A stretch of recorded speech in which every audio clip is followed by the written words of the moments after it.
皆さんこんばんは、友太郎でございます。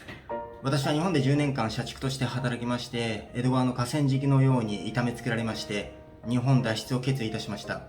現在ではシンガポールで、永住権をもらって、なんとかしぶとく今日まで生き残っております。今日は海外移住とか海外就職迷ってる人たちたくさんいると思うんですけども、いかに今の日本っていうのがやばい国になってしまったのかっていうのを、海外の特に税金とですね、収入っていうことにフォーカスしてですね、お伝えしようかと思います。で、どうしても危機感を煽るような内容になってしまっているんですけれども、確信はぶち抜いているつもりですので、日本人の心にぶっ刺さるような内容となってしまっておりますけれども、見ていきましょう。日本で例えば、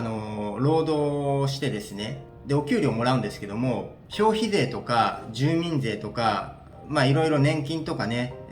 控除される項目がいくつもあるんですけども、これ全部払ったとして、今どれぐらいの給料の割合持っていかれるかご存知でしょうか。例えば1年間800万稼いだと仮定して、これ見ていきたいと思います。日本の場合、まず所得税が45万程度かかります。で、さらに住民税も、これ自治体によってちょっと差はあるんですけども、おおよそだいたいこれも45万円ぐらい、合計90万円ぐらい、まず控除されます。で、それに対してシンガポールなんですけれども、所得税、これ年間ね、たったの2000シンガポールドル、つまりだいたい20万程度なんですね。で、そして住民税というのは存在しません。もうこの時点で日本の労働者っていうのはシンガポールの労働者よりも70万近く払っているんですよね。アホらしいですよね。で、残りのその年金とか健康保険なんですけども、日本とシンガポールでは制度が大きく異なるので、直接の比較っていうのは難しいんですけども、とりあえずそれでも全体を見てみましょう。で、そうすると、日本では現在、誰かさんのせいで税率っていうのは驚異の 47% を記録しております。つまり800万年間で稼いだとしても、380万近くは税金とか年金とかそういうので持っていかれちゃうんですね。で、シンガポールの場合は、先ほどの所得税2000シンガポールドルのほか、消費税が 8% かかります。で、この他にも、自己積み立て型の年金と医療保険ということになっていて、これを含めるとね、大体全体の 20% が税率となります。つまり800万稼いだとして、控除っていうのは160万円ぐらいなんですね。これ他の、会社の知り合いの人にも聞いて回ったんですけども、大体この 20% っていう税率は香港と同じぐらいです。で、オーストラリアに関してはもう少し上がって大体28から 30% ぐらいの間というふうに伺ってます。つまり日本の税率ってシンガポールや香港の倍以上。岸田さんありがとうございます。シンガポールや香港で働く日本人がみんなね、働き始めて共通して驚くのがこの税率の低さなんですね。特に所得税。この動画見てる人でもし他の国で働いてる人いましたら、ぜひコメントにね、税率とか情報をいただけると、非常に嬉しいです。さあ、さらに、厳しい数値をお見せしましょう。日本とシンガポールのおおよその物価の比較です。この表にある通りですね、あれちょっとシンガポールの方が物価高いよねっていうふうに思うかもしれないんですけども、それはその通りです。じゃあですね、収入はどうなのかというと、じゃあ世帯収入比べてみましょうか。世帯収入っていうのは、1家族、パパとママが毎月どれぐらい稼いでくるのかっていうお話になります。日本の平均は約55万円と言われています。じゃあシンガポールの世帯収入はいくらなのかって言いますと、これ驚異のですね、1万100シンガポールドル。つまり大体約105万円です。パパとママは月に105万円も稼いできてくれるわけですね。で、オーストラリアもこれほぼ同額です。はい。実はですね、今の日本人の収入っていうのは、シンガポールやオーストラリアの約半分程度しかないんですね。で、この表にある通り、多少のね、物価高なんて問題にならない給料ですよね、これね。で、負け惜しみになっちゃうんですけども、だいたい2010年ぐらいまではですね、日本もシンガポールも、世帯収入っていうのはほぼ同じぐらいだったんですよ。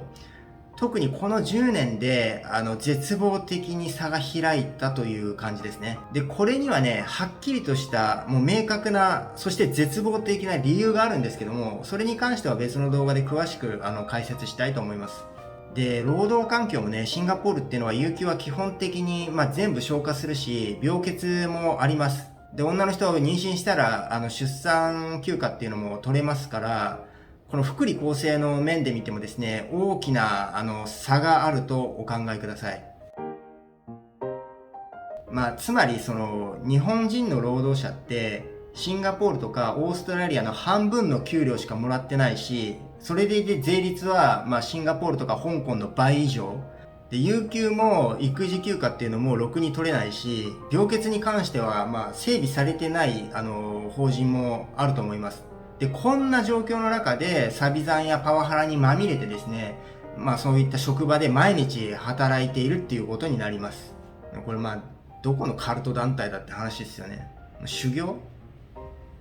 精神と時の部屋って感じですよね。そりゃですね、国民のその幸福度っていうのも低いわけですよ。もう納得の結果だと思います。で、日本に生まれたっていうだけで、この業をね、皆さん背負わされているわけですよ。で、この状況なんですけれども、日本って今後良くなると皆さん思いますかね？残念ながらこれはね、100% 悪化してしまうんですね。理由はこの人口分布図になります。2050年には、日本の人口分布っていうのは、ほぼ間違いなくこの形になってしまいます。もはや日本においてですね、この若者っていうのはですね、絶滅危惧種になってしまうんですよ。このグラフすごいですよね。なんかこう、拒食症のスーパーモデルのウエストみたいな形になっちゃって、なんか根元からぽっきりいきそうな、そんな形しちゃってますけれども、ですので、断言しますけれども、これから先、現行の日本社会を維持するためにですね、増税っていうのが続くかと思います。で、税率も、あと、数年でですね、5割は超えてきます。で、私無理だと思うんだけど、たとえ仮にですね、令和の山本太郎さんが将来、総理になって改革してくれたとしてもですね、それでも日本が変わるのって10年、20年も先の話になるかと思います。で、みんなそれまで待てますかね？待てないですよね。で、待ってたらみんなあっという間におじさんおばさんになっちゃうし、みんな人生楽しみたいでしょ？そこそこいい給料もらって、そこそこいい車に乗ってですよ。仕事終わりに恋人とか友達とね、バカやって、で26、7ぐらいでですね、結婚して、で2人ぐらい子供作ってね、そこそこの中古のマンションでも中古の一軒家でもいいから買って、で平穏に暮らしていきたいと思うんですよね。でも残念ながらそんな平凡な、幸せもですね、今の半分ぐらいの労働者っていうのはそういう幸せもつかめないって、そういう日本っていうのはそういう国になっちゃってます。お分かりいただけたでしょうか？いい加減目を覚ましなさい。特にですね、この動画を見てる10代の人ですね、この動画見終わったらもう必死こいて外国語の勉強を始めるように。で、このまま何もせずに学校を卒業してしまうとですね、君らもうその瞬間から税率5割、低賃金労働市場にですね、皆さんぶち込まれることになりますからね。日本の特権階級の人たちの暮らしを支えるためにですね、パワハラまみれ、奨学金まみれ、で、低賃金で税率5割、毎日、サビ残パワハラの環境の下で、定年まで生きることになります。そして、現実の人生ではですね、異世界転生なんてものはないですからね。そんな人生嫌だったら、日本から一生懸命、外国を勉強して脱出しましょう。で、君たちの人生、大切な人生ですよ。こんなね、血も涙もない修羅の国で終わらせては絶対にいけません。というわけで、友太郎でございました。ご視聴ありがとうございました。